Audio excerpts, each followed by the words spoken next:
Hello friends, welcome to the session on software construction essentials. In this session, we will be discussing about various operations that can be performed on the sets.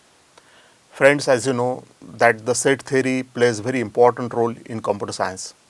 It is a part of discrete mathematics, and discrete mathematics is used for grouping of the data, and it is also used for implementing the logic to solve the problem. So, in the earlier session, we have already discussed what we mean by the set. We have seen the definition of the set, and also we have seen the variety of sets or different types of sets. In this session, we will discuss the different operations that can be performed on the set.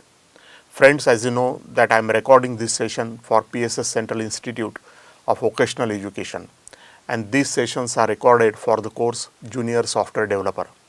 So, students can make an access to these sessions. They can learn computer science through these videos, and if they have any difficulty, then they can ask me questions even online also. Students from other faculties or students from other courses can also make an access to these sessions in order to learn the computer science. So friends, let us start the session and let us understand that what are the different operations that can be performed on the sets. So whenever we are representing the sets by the Venn diagram, then the sets are being represented by a circle. So first A set is represented by a circle, the second set B is also represented by a circle, and the result of the operation is being indicated by the green zone. So this green zone will indicate that what can be the result of the operation. The green shaded area will actually represent the result of the operation. Now let us understand some more operations in relation with the set.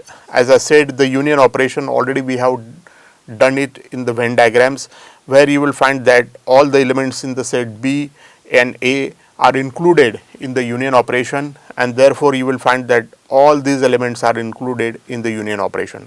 Intersection will give us only those elements that are either present in A or in B, and therefore the intersection will give us the operation that result will give us the number of elements that are present in A as well as in B. The difference operation, many times we make the use of this difference operation, and it is being written as A backslash B. So this is a difference operation. It is the set of values of A that are not members of B, and therefore whenever we have been given a set A like this and set B like this, then this part of the shaded area will give us the difference operation A backslash B. Then there is another operation frequently used in the sets, and that is being called as a symmetric difference. So whenever we want to write the symmetric difference, we write it like this: A triangle and B. Now in such a case, A triangle and B will give us the set of all the values which are in one of the sets but not in both. That is, whenever we have been given a set A and whenever we have been given a set B, then you will find that the set of values that are not in A and not in B but not in both, only that is the resultant.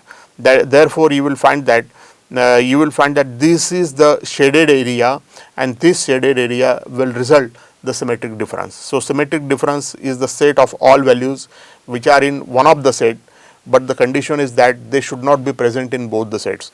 That is exactly, it is reverse to that of an intersection operation. In the intersection operation we get this as a result, while in this case this is being omitted and the other elements are the resultant set. Let us understand the set operation with some simple example. Suppose we have been given the set A where there are elements 1, 2, 4 and 18, and suppose we have been given another set B where it is a x, where x is an integer and the value of the x is in the range of 0 to 5. Then you will find that whenever we perform the operations such as A union B, then you will find that it will consist of all the elements of the set A and B.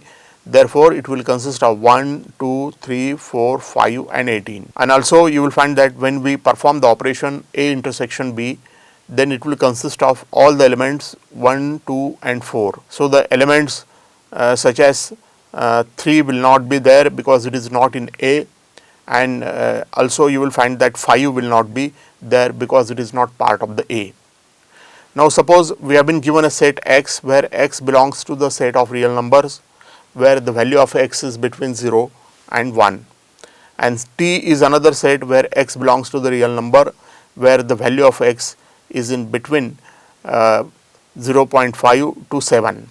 Then in that case we can make the union operation of S and T where X belongs to the real set in such a way that 0 is less than or equal to X is less than 7, and S intersection T will give us the set of all values of X in such a way that 0.5 is less than or equal to X is less than or equal to 1.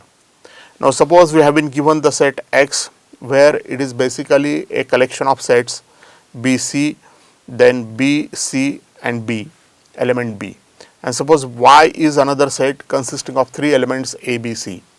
Then we can compute the value X intersection Y, and you will find that the X intersection Y will be only one element set, that is B, and X union B will consist of all the elements of X and all the elements of Y. So in this way we can go for the second example also, where you will find that there are two sets given, X is equal to A is equal to 1, 2, 4 and 18, and B is equal to X belongs to Z where X is in the range of 0 to 5. Then we can perform the difference operation A backslash B, which will consist of only the number 18. When we perform the operation B difference A, then it will consist of the two elements 3 and 5. So one can easily observe that as we have defined these operations, accordingly we are getting the results. When we perform the symmetric difference operation A triangle B, then it will consist of the elements 3, 5 and 18, which are not common in both the sets. Suppose we have been given a set S where it consists of the elements of X in the range of 0 to 1, another set T which consists of X in the range of 0.5 to 7. Then in that case S slash T will consist of all the elements of X in the range of 0 to 0.5, and T for backslash S will consist of all the elements of X in the range of 1 to 7. Suppose X is the set of sets BC, BC and B, and Y is equal to ABC, then you will find that X backslash Y will consist of these elements, and X triangle Y, symmetric difference between X and Y, will consist of these elements. So from these operations, from these examples, one can easily understand the definitions that are associated with the set operations. You will find that whenever we have been given certain sets, then there are certain properties that are being associated with the sets. Suppose we have been given the three sets A, B, C, and there is a universal set S, and there is a empty set or null set that is being indicated by the symbol phi. Then you will find that the set will hold the commutative properties A union B is equal to B union A. In commutation, even if we change the position of the sets, you will find that there is no difference in the value. Also, this property is holding for intersection operation also. A intersection B is equal to B intersection A. Means even if we change the values, positions of A and B for intersection operation, the resultant is the same. There is a associative property A union B union C is equal to A union B union C. Means we can change the grouping or association of the sets, and still this property is being held for union as well as we hold it for the intersection. Also the sets will hold the distributive properties such as A intersection in the bracket B union C is just nothing but A intersection B union A intersection C. Similarly, we can write it like this also: A union B intersection C is equal to A union B intersection A union C. So whenever we have some operation outside the bracket, then we can apply it to individual sets inside the bracket. Whenever we have an empty set, then the union of empty set with the set will give us the same set. Or whenever we have the universal set S, and whenever we take the intersection of the universal set with the individual set, then you will find that we will again get the same set A. There is a complement property that whenever we have been given a set A and there is a complement of set A dash, and if we take the union operation, then we will guess the universal set. And whenever we take the intersection of the set A with its complement, then we will get the null set.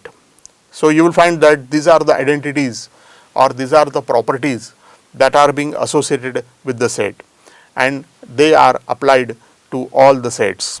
So thank you friends for viewing the session. Hopefully you have understood what are the different operations that we can perform on the set, and also we have seen some examples through which we can understand these operations. Thank you all for viewing the session.